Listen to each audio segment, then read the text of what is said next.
Imagine for a moment that you study at a Japanese school. Obviously, you don't, but just imagine. One day the teacher comes in and says, "Alright, you bunch of fools. From today, there's a new lady in the group." You see her and think that hairstyle looks familiar. But since the new girl is shy, doesn't talk to anyone, and spends her time sleeping in class, you decide to ignore her. But then, just one day, you go to wake her up, you look into her eyes, and you fall in love with her. After she leaves, you notice she drooled on her desk from sleeping with her mouth open. You taste it, and you start to feel something down be lie, lie, lie. It was a joke, but yes, our protagonist tasted her saliva, and he got a fever. The girl goes to the protagonist's house and explains that he has a fever because he tasted her saliva, to which he says, "Ah, damn it, it's AIDS. Number yes, syphilis. Number gonorrhea. No, you're just in love with me, idiot." Ah, okay, really? You don't question how weird it is to get a fever after drinking someone else's saliva? Apparently, the cure for his fever is to keep drinking her saliva, so she starts putting her saliva lubricated finger into his mouth. What did you imagine, pervert? So it becomes a routine and they start dating. But not the kind of couple that, la la la la la, we're so happy. Look at how much we love each other. No, they're dating in secret. Until that crazy girl, the protagonist's best friend's girlfriend, sees her sucking his finger and says, "Ugh, I want that too." And that's how, after nagging like the pain she is, she starts drinking his saliva. Here I go. Where were you going, bitch? Look, a flying submarine. Where? Huh? Still, something weird about this girl is that whenever she's happy, she vomits way too much drool for some reason. Plus, she always keeps a pair of scissors in her panties, which she knows how to use with inhuman precision. But that's not where it all ends. No, no, no. Apparently, our protagonist isn't the only one who has eyes on her.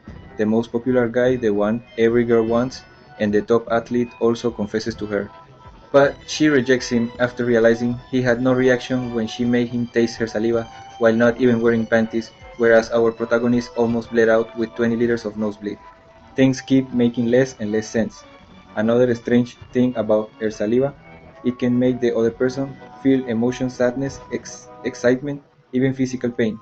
What the But despite how little sense our protagonist makes, he still goes through normal things like wanting to kiss his girlfriend, seeing her in a swimsuit, spying on her during PE, snapping a picture of her, having weird dreams about her every night, saying her name. Wait, what? Since when is saying someone's name so hard? Mary had a little lamb, yo. Oh, right, I didn't say, but the protagonist lives with his sister, who suspects her younger brother is hitting puberty. I'm going to bed, don't bother me. So early? But it's only 7 p.m. Yeah, well, I got sleepy. He's probably gonna fuck, must be that. Later that night, our protagonist dreams that he's touching his girlfriend's chest, and when he wakes up, he can't get it out of his head, so he goes to her and tells her everything straight up. She lets him fool around a bit to satisfy her guy, but the boy gets carried away. He ends up pushing her to the floor and nibbling on her ear, making the girl cry. The next day, they make up after she gives him a huge slap, and all good until the villain shows up. Dun dun dun. Actually, she had appeared before, but since it was only for a couple of seconds, it didn't matter. This girl was the crush our protagonist had at his old school, and now she wants to win him over because her boyfriend dumped her and she is desperate. After an afternoon in the park with our protagonist, who almost licks her drool covered finger,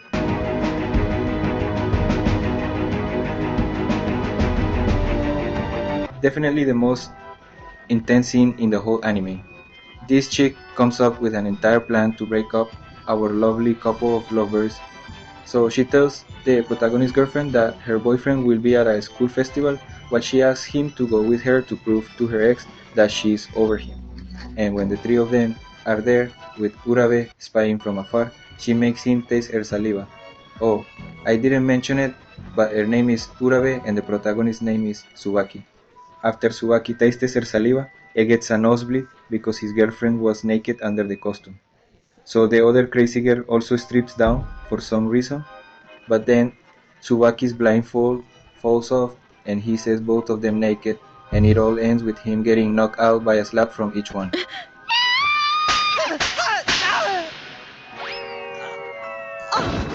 The next day, the two lovebirds hug, and that's it.